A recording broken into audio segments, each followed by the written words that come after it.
There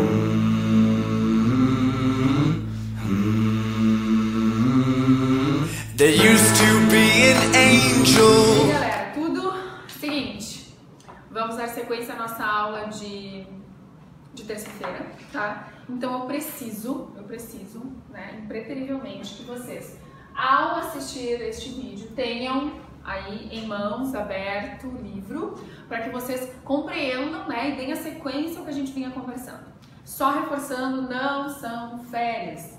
É um momento delicado, um momento que nós temos que nos isolarmos, mas com finalidades, com propósitos. Então vocês vão seguir os estudos, nós precisamos desse acompanhamento, então nós vamos tocar por aqui e tu aí organizadinho vai acompanhando. Na última aula, então na terça-feira, nós estudamos as estruturas das palavras, então deu tempo pra gente reforçar, rever, conversar, dar exemplos da estrutura das palavras, né? Aqueles micro pedacinhos que formam as palavras. Agora a gente vai passar a ver os processos de formação de palavras que estão aí no teu livro, na sequência da estrutura.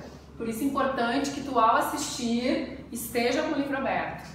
Bom, nós temos processos de formação, então como nós estamos desenvolvendo novas palavras ou como várias palavras se formaram. Para isso eu preciso ter bem em mente, bem atento, bem aprendido a questão, o processo de estrutura. Então vejamos o seguinte, processo de formação de palavras, nós temos dois processos, tá? Bem significativos. Derivação, composição, certo? A derivação vem ao encontro do que nós estávamos conversando na terça-feira. Então, nós temos aqui derivação prefixal, que vem trazer para vocês o prefixo que nós falamos sobre, sufixal, a parassintética, certo? Estes três iniciais processos têm a ver com o acréscimo de estruturas. Que estruturas? Os afixos, prefixos e sufixos nas palavras, certo? Então, o que seria uma derivação prefixal? Então, eu vou te dar assim direto com exemplos, tá?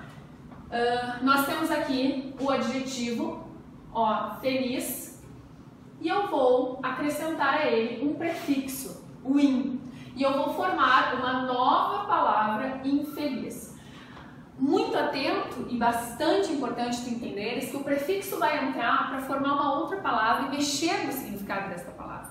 Porque quando eu tenho o adjetivo feliz, eu tenho um sentido. Quando eu passo a incorporar este in ao feliz, eu passo a ter uma nova palavra. E eu quero te chamar a atenção que ela é uma nova palavra e ela tem um novo sentido.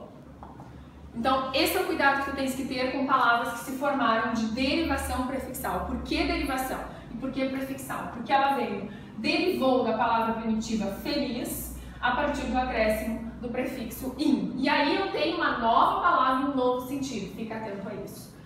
Sufixal, mesma ideia. Eu vou ter uma palavra, então eu vou ter leal, e vou acrescentar a estrutura que estudamos na terça, sufixo dade.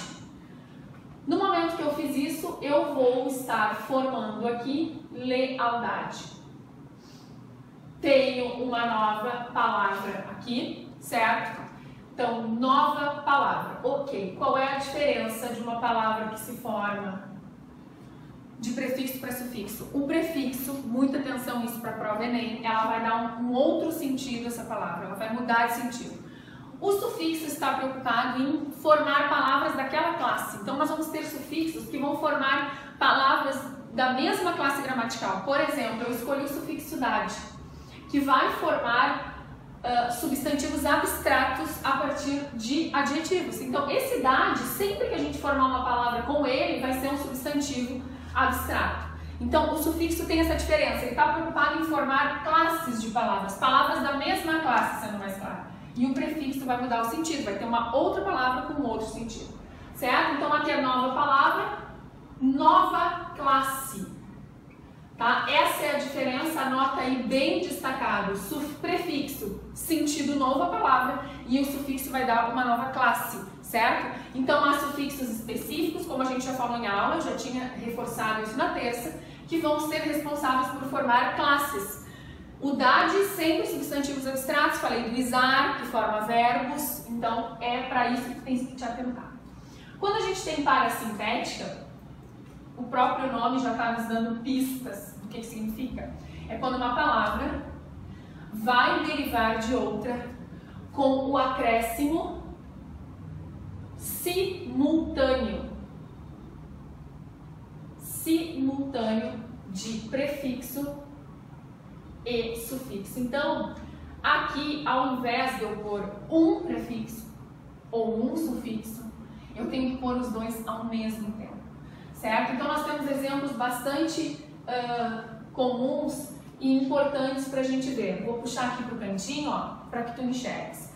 Eu tenho, por exemplo, amadurecer, que é um verbo que derivou, tá, do adjetivo maduro. Então, eu tenho amadurecer. Pensando em maduro, olhem bem, prestem bem atenção no que eu vou fazer. Eu acrescentei o a e eu acrescentei o ser.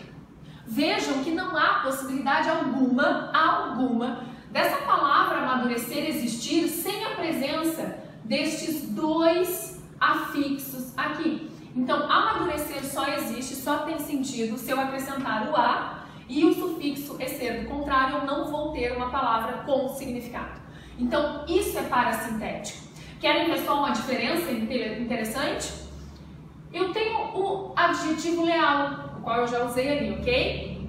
O adjetivo leal eu posso derivar uma palavra dele. Deslealdade.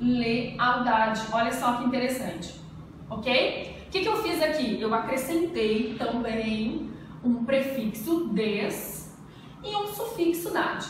Ok até aqui? Beleza. Qual a diferença? A diferença é que deslealdade não necessita do acréscimo simultâneo ao mesmo tempo destes afixos. Ele necessita apenas de um, se possível. Eu posso tirar o prefixo ou eu posso tirar o sufixo. Quer ver só? Eu não consigo formar desleal? Consigo. Então, essa palavra é independente do dade. E eu não consigo formar para nós lealdade? Então, é isso. Então, a diferença da parassintética para prefixal e sufixal é que estes afixos precisam existir ao mesmo tempo na palavra. Então, tu olhas aí no teu livro, tem uma lista de alguns exemplos, anota bem isso aqui, estuda isso aqui para tu entenderes, ok? A diferença que nós temos. Aqui está a pegadinha de grande parte de questões de prova, certo? Depois nós passamos para a imprópria. Estas duas aqui, elas não estão ligadas aos afixos, tá? Então, a gente vai parar um pouco de falar de prefixo e sufixo e vai pensar em outras ideias. Uma derivação imprópria, a gente pratica essa derivação comumente, normalmente, escrevendo, falando, e não nos damos conta. A derivação imprópria, quando eu formo a seguinte oração. O saber dele é encantador. Então vejam só o que eu fiz aqui. Eu fiz um enunciado, uma oração, em que eu usei o verbo saber, ok? Então eu sei, tu sabes, ele sabe. Peguei o verbo saber. Só que no momento que eu anteponho, olha só, um artigo aqui, eu transformo esse verbo em substantivo. Essa é a jogada da imprópria. Então é muito comum. Um dos recursos para derivar impropriamente é pôr artigos, anota isso aí no teu caderno, anota minha fala, é pôr artigos diante de verbos. Então eu ponho artigos diante de verbos e eu vou passar a ter substantivos, porque essa é uma das grandes funções do artigo, transformar palavras em substantivos. E eu acabo tendo uma nova palavra, ok? Que se chama derivação imprópria, ou seja, peguei o verbo, roubei o verbo lá da classe dos verbos, coloquei o artigo e aí eu formo um substantivo por derivação imprópria. Então anota bem isso aí para tu te entenderes. Regressiva, regredir, tá? Como o próprio nome diz, eu vou regredir uma palavra. E isso acontece muito entre verbos e substantivos. Então eu vou te dar um exemplo aqui, bem importante. Por exemplo, eu tenho o verbo bloquear, tá? Ok? Então eu tenho bloquear, certo? Este verbo aqui vai originar o bloqueio. por que eu vou dizer que este verbo original? Presta atenção na seta, vou botar a seta aqui. Presta atenção, verbo, anota aí a minha fala, verbo bloquear origina o substantivo bloqueio. E vocês perceberam que se eu for olhar a estrutura, é bem visual, é bem técnico, não tem mistério. Eu perdi uma letra. Eu perco uma letra, eu tenho 1, 2, 3, 4, 5, 6, 7, 8. 1, 2, 3, 4, 5, 6, 7. Eu fico com 7 letras, eu regrido. Então eu estou tirando uma estrutura dessa palavra. E qual é a condição para isso acontecer? Esse substantivo aqui tem que ser, ó, substantivo, presta bem atenção, substantivo indica ação do verbo. Então, essa é a condição para que haja a derivação regressiva. O meu verbo tem que derivar um substantivo que seja abstrato, que seja a ação dele. Então, eu vou te dar um exemplo bem oral aqui. Plantar, tá? Querem ver só? O verbo plantar. Eu planto, tu planta, você planta, ok? Eu não posso dizer que o verbo plantar derivou planta, ok? A planta, porque a planta eu enxergo, a planta, na planta eu toco, ok? Anota isso, pensa, faz uma anotação, relê, olha o exemplo para tu te entenderes. O substantivo tem que ser abstrato, planta não é abstrato. Duas últimas formações de palavras. Agora a gente sai da derivação. Então anota bem separadinho aí, olha no livro, tem vários exemplos. E aqui nós temos as palavras que se formam por derivação. Agora a gente tem duas, justaposição e aglutinação. Mudamos o campo. Agora a gente não vai acrescentar estruturas, a gente vai aproximar palavras. A diferença é esta. Eu, ao invés de acrescentar estruturas, afixos, por exemplo, né? Eu vou juntar palavras, vou aproximar palavras que vão formar um único significado. Então vejamos aqui, justaposição, interpreta, criatura, justa, tá justo, tá certinho ali. Eu pego duas palavras, eu aproximo, né? Então eu vou pegar uma bem fácil aqui. Eu vou pegar couve-flor, com hífen.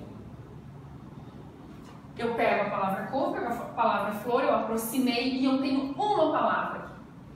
Então eu tenho a justaposição, as palavras não se modificam. Anota, não se modificam, justaposição, justa, justinha, elas estão ali completamente sem nenhuma modificação, tá? Nós temos um grande grupo com hífen, então é mais fácil de visualizarmos a justaposição, obviamente, só que tu tens que abrir o olho, e isso nós vamos falando nas próximas aulas, com as que perderam o hífen, mas seguem como justaposição. Nós temos dois exemplos bem importantes e interessantes. Girassol é uma grande pegadinha, e ela é justaposição, por mais que nós tenhamos junto, essa junção, mas é justaposição, tá bem? E aglutinação, então só um pouquinho, né? Aglutinou, gente, aglutinou, ó, interpretem, aglutinou, se juntou, né? Uniu demais, misturou, tá? E aí haverá a ocorrência de mudança nessas palavras. Então são aquelas junções, a gente aproxima palavras, mas alguma vai perder uma estrutura, uma letra. O que nós temos de grande exemplo aqui? Eu gosto de trazer o Planalto. E para quem gosta de uma bela caipira, aguardente. Que daí memoriza e não esquece mais. Por quê? Porque Planalto é plano, eu juntei a palavra plano mais alto. Mas olha ali, caiu o O de plano. Então, só em eu enxergar que eu juntei, né, aglutinei, e elas perderam alguma estrutura, não interessa de qual neste momento, a gente pensar nisso, interessa que mudou, eu aglutinei. Então, é composição por aglutinação. Aguardente, olha que interessante. Água mais ardente. Ok? Então, aguardente, cachaça, né, a famosa cachaça. Aguardente está aqui. Água mais ardente, um A caiu fora. Só o fato de eu juntar essas duas palavras e uma perder uma estrutura, eu tenho composição por aglutinação. Gente, são os dois processos mais importantes, então presta atenção, revisa, escreve tudo que eu falei, anota, porque vai dar certo. Aqui no quadro, para a gente finalizar nesse lado, aqui eu fiz uma anotação de outros processos, tá? Como alguns gramáticos chamam de secundários, mas que existem, que são abreviação, abreviatura, tem uma diferença, tá? Ali no teu livro tá bem explicadinho. Siglas, importantíssimo, estão nas provas. Neologismos e estrangeirismos também são processos de formação. Hoje o português, como eu costumo dizer, abriu a porteira, né, e incorporou palavras estrangeiras. Então, abreviação, abreviaturas e siglas são processos de formação de palavras, e os neologismos e estrangeirismos, bastante atenção, pesquisa, aproveita esse teu tempo.